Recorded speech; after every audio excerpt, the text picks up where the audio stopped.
Hi guys, good morning. Sobrang aga ko today. It's 7 o'clock in the morning and andito na ako sa forest guys.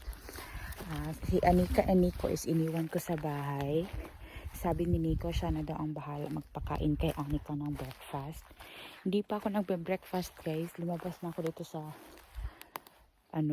kagubatan. Andito na ako sa kagubatan kasi mangunguha ako ng mushrooms. Iko-continue ko yung mushroom picking ko kahapon kasi sobrang dami talagang chanterelles. And pinakita ko dun sa uncle ni Nico. Sabi niya, bakit daw hindi ko daw ibenta kasi 19 euros daw per kilo ang chanterelles. Sabi niya, saan ko daw nakuha yung mga chanterelles kasi sobrang lalaki and sobrang gaganda daw. Sabi ko, hindi ko sasabihin kasi secret ko na yun. Secret place ko na to. Saan ko banda to nakuha. Kasi yung wife niya is Thai. Tapos sobrang galing nila talaga mag-pick ng mga mushrooms. Kaya ngayon andito ako sa forest para pagpatuloy ko yung paghahanap ng mushrooms dito. And nagbaon naman ako. Meron akong sandwich doon sa car and water. So pag nagutom ako, meron akong matichicha doon. So hanap na tayo ng chanterelles. Doon ko lang pinark ang car guys. Hindi sa kalayuan. Andito na meron na tayong nakitang chanterelles. Yan o. Yan guys o. Sobrang ganda. Meron pa doon. So itong palibot dito explore ko siya. Maghahanap ako dito ng mushrooms. And I think marami pa dyan. So kunin ko na muna to. First blessing in the morning. Sobrang ganda niya guys. Para talaga siyang bulaklak. Dito guys, meron na naman. Sobrang dami. Amazing. Ito pa meron dito. Nasa ilalim ng stem na naputol. Yan diba? Meron ng dalawa. Tapos, dito sa kabila meron pa. Meron pa nga dun yung isa. Meron pa doon. Early morning. Blessing. Thank you, Lord.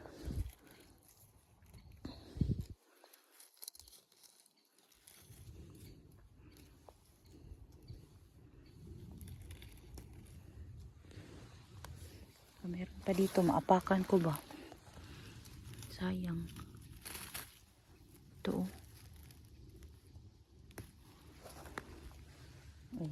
diba? Sobrang dami niyan guys. Isa nakakumkuman ako Isa kakumkuman. Daghan kaayo. Kapag nagpick talaga ng mushroom, dapat open eyes lang. Alam nyo ba guys, dinaanan ko lang siya. Yan naputol na nga. Ito pwede pa to. Ay, sira na. Hindi na pwede. Yan meron dito. Tapos dito din marami pang maliliit. Siguro in a couple of days, babalikan ko pa rin ito dito. Kasi tutubo pa yung ibang maliliit. Sobrang kaganda. May tatlo na ako dito. Tapos dito na side, meron din. Yan guys, diba? Sobrang ganda.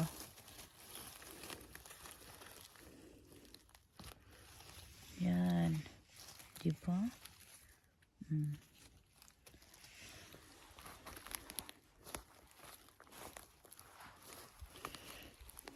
So dito pa na side, meron pa.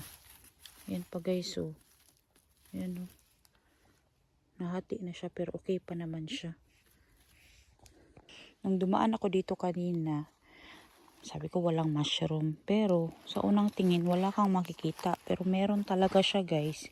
Yung nilagyan ko pala ng basket, dito yun. Sa ilalim pala nun, meron palang chanterelles. Yan Ito pa. Ito pa dito Hala. Dito din pala, meron din pala. Kala mo lang talaga, mga damo lang talaga siya, tsaka sticks pa. Pero yan, kita nyo ba yan yung nasa loob niya? Sa loob siya ng mga twigs na nakapatong. Ganito kasi talaga yung environment na tinutubuan ng mga chanterelles, guys. Yan o, sobrang laki. Wow. 3 piraso, malalaki yan, guys. Yan o. Diba? Sobrang gaganda. Actually, may mga ibang mushrooms din na tumutubo dito. Like itong mga bullets. Yan o.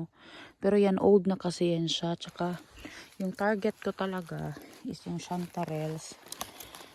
Kasi yun talaga yung pinaka-expensive ngayon dito. And yun talaga ang gustong-gustong kinakain din ng mga fins. Sa ilalim ng mga pine trees, guys, sobrang daming chanterelles na tumutubo. Yan o. Wow. Oh my goodness. Sobrang dami, guys. Ayun pa doon, no. Yan, guys, oh. Chanterelles yan, no. So, ipik ko para makita nyo lahat na meron talagang chanterelles dito. Ito pa, oh. Ito pa dito. Paikot lang. Paikot lang talaga yan sila kung tumubo. Kung saan may tumubong isa, sigurado talaga nasa other side or sa katabi lang niyan, sa malapit, meron din talaga pang mga chanterelles. Hala, sobrang grabe. Grabe kadaghan, uy. Yung iba, guys, hindi ko nakukunin yung ganyan, o kasi parang ano na yan siya, pasira na yan siya, old na yan siya. Meron kasi iba't ibang klase nitong chanterelles. Merong malalaki, mayroong maliliit. Pero sobrang ganda nila tingnan talaga. Yung isa dito, nagtatago pa sa loob ng mga tuyong dahon.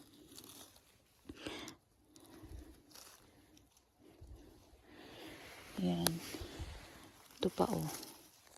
Kita nyo ba? Yan, oh. Ito pa nga, nakalimutan ko. Hindi ko nakita. Ito, oh. Meron pa dito.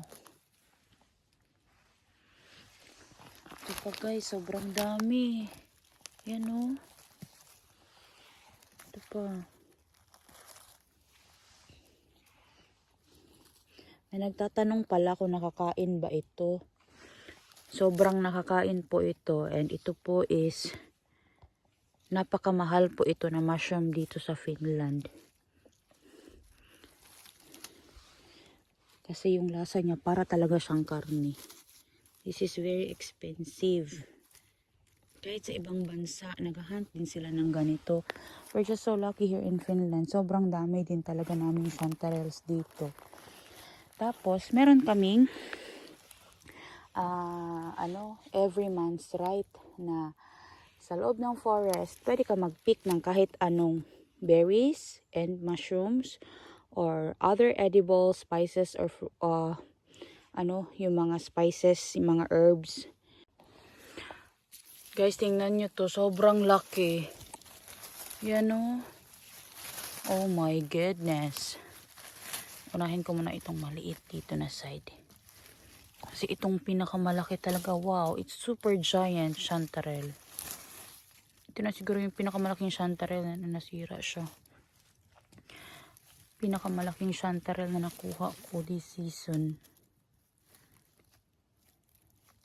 Dalawa man yata siya. Ay, 3 sila, guys, na magkadikit, kaya sobrang laki nilang tingnan. Kita nyo yung puti-puti na may black, guys. Yan yung mycelium dyan.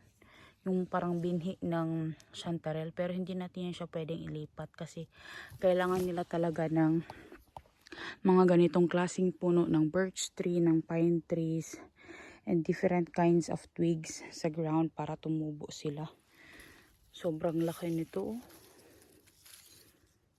Sa Pilipinas, guys, kapag nasa forest tapos may nagtukong ba, warag nalibang bitaw og naglingkod, parang nakaupo ba na parang tatay. Sigbin yan sa amin sa Bisaya. Ewan ko ano yan dyan sa inyo sa Tagalog. Basta parang half tao na, basta guys, sigbin ang tawag niyan sa amin. Ako kasi sige man ako tukong dito sa forest. sige ako tukong kasi nagpipik man ako ng mushroom, tsaka yung ulo ko pa ikot-ikot yan guys. Pasensya na kayo kasi ganito talaga ako pag nagpick ng mushroom. Kasi habang nililinis ko yung isa or pinuputol ko yung tangkay ng isa, yung mata ko nakatingin na yan sa ibang lugar kasi para alam ko na kung saan ako next pupunta. Like dito guys, hindi na talaga ako lumayo. Diyan lang talaga yung kalsada. Nakita ko pa nga yung mga sasakyan na dumadaan. Hindi naman nila ako nakikita kasi ano man yan sila, nakatingin man yan sila straight sa road kung saan sila nagda-drive. Pero pag nakita nila ako, magwe-wave yan sila. Pero ito talaga ang nakita ko guys. Ito talaga ang pambihira na hindi nakikita ng iba. Yan sobrang ganda, sobrang lalaki. Para talaga silang bulaklak guys. So, di ba? Sobrang ganda. Grabe guys, sobra kadaghan talaga, as in. Sobra kadaghan. Sobrang dami talaga.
Guys, sobrang daming maliliit dito na chanterelles na I don't know saan ito papunta.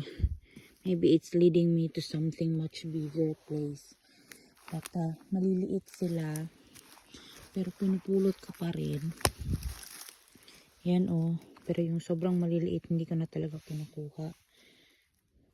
Guys, sinabi ko lang maybe it's leading me to something, pero tingnan nyo yung doon. Puro yellow guys, puro chanterelle. Sobrang dami nila. Oh my God, para siyang chanterelle kingdom andun, no? Sobrang dami.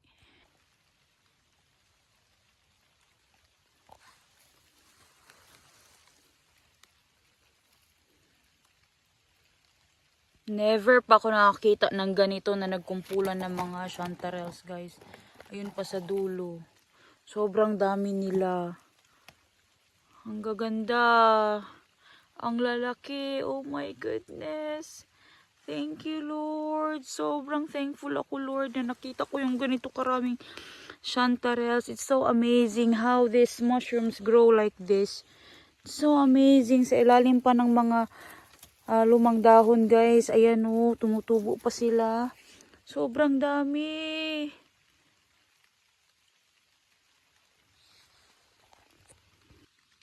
Ang dami. Sobrang dami kasi yun pa dun sa dulo.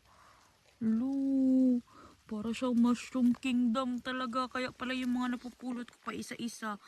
Tapos para siyang pathway ba.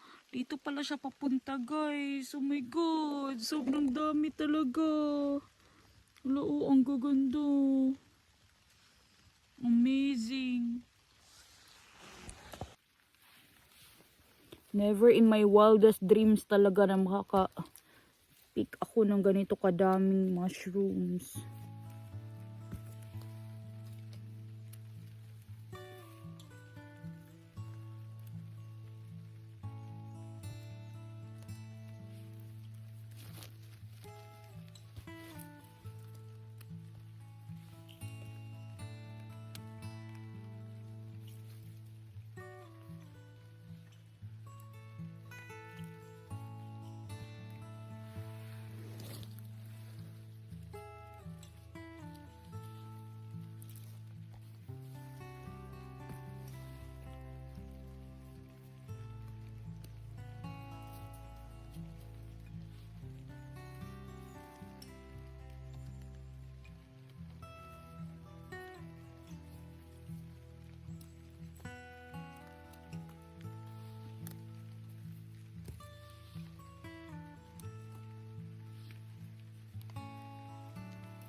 Hindi ko pa matapos guys kasi sobrang dami talaga nila.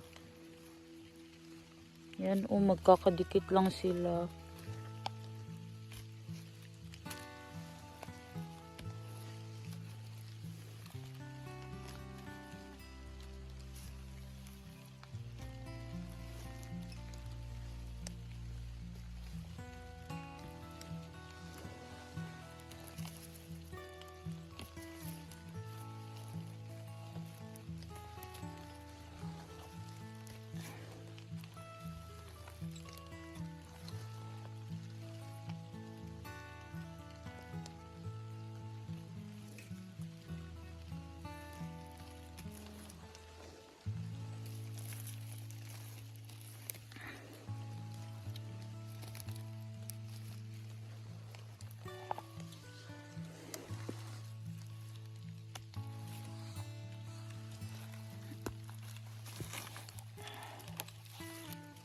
Aray.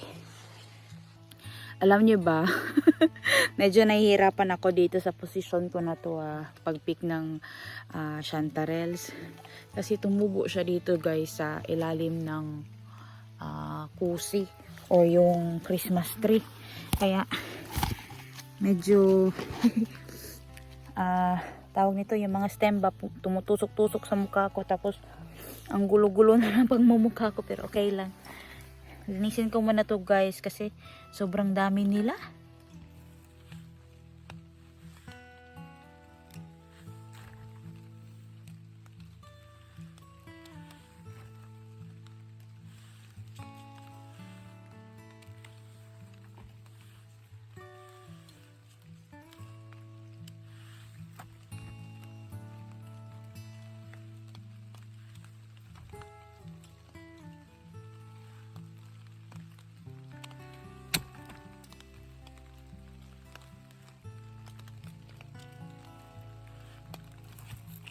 So, ito yung Christmas tree guys. Oh, maliit pa siya. Hindi pa siya masyadong malaki. Tapos, dyan sila sa ilalim tumutubo. Pero yung dito na side, dito ko nakukunin banda kasi masyadong masikip doon. Imagine niyo, pinagkasya ko yung sarili ko dyan. Oh. Sobrang liit na space. Sobrang laki ko. Pero dito guys, yung iba, meron pa pala dito din. Hindi ko lang siya nakita. Yan oh. Alam niyo ba yung basket ko na puno na? Binuhos ko na yung first na nabunot ko or yung napick ko kanina doon sa mas malaking basket. Nagdala ako ng mas malaking basket andoon sa car ngayon kasi hindi na siya magkasya. Alam niyo ba guys, umuulan na. Sobrang gulo ng aking buhok pero okay lang. So yung dito banda na side, lumipat ako ng pwesto, hindi na doon sa ilalim ng puno kasi mahirap doon guys. Masyadong masikip, tapos masyado akong malaki, tapos sobrang maliit pa nung kusi. Ayoko naman siya disturbuhin or putulin, baka ma-disturb ko rin yung environment ng chanterelle. So they are fine there na ganyan yung tubo nila.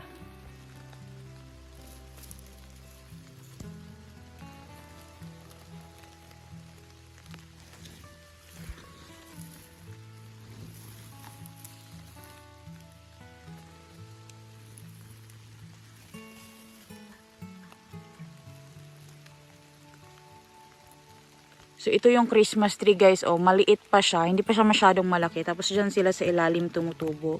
Pero yung dito na side, dito ko nakukunin banda kasi masyadong masikip doon. Imagine niyo, pinagkasya ko yung sarili ko dyan. Oh. Sobrang liit na space. Sobrang laki ko. Pero dito guys, yung iba, meron pa pala dito din. Hindi ko lang siya nakita. Yan oh. Alam niyo ba yung basket ko na puno na? Binuhos ko na yung first na nabunot ko or yung napick ko kanina doon sa mas malaking basket. Nagdala ako ng mas malaking basket andoon sa car ngayon kasi hindi na siya magkasya.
Kasi na gid may itsura akong buhok, pasensyain na gid. Ako po'y nagkatawa po ko sa akong kaugalingon. Ang gulo-gulo na ng buhok ko. Ay. But it's okay na magulo ang aking buhok. Basta ang nakuha ko is isang basket naman ng chanterelles, di ba? Baling magulo. Basta meron akong maraming chanterelles na na-pick up. And I'm so happy. Guys, umuulan na. I don't know if ipagpapatuloy ko pa yung aking mushroom picking kasi meron pa akong 2 oras bago ako umuwi ng bahay. And nakapuno na ako ng 2 basket. So, binuhos ko na siya doon sa mas malaking lalagyan ko ng basket. Yung aking buhok is sobrang gulo. Yung mga tuyong dahon na maliliit, pumasok na talaga sila doon sa loob, guys. Bahala na yan, mamaya na yan kasi maliligo naman ako. Anyways, guys, dito ko na i-end yung video ito. Salamat po sa pagsama sa akin today sa pag-pick ng mga chanterelles, and I'm so happy to share it to you. Gaano talaga kaganda yung nature dito sa Finland, na kahit nasa pinakamalamig kami na lugar, marami kaming nakukuhang free food from the forest. And it's every man's right dito sa Finland. Napaka ganda lang na, alam mo yung libreng pagkain na kukuha mo fresh from the forest.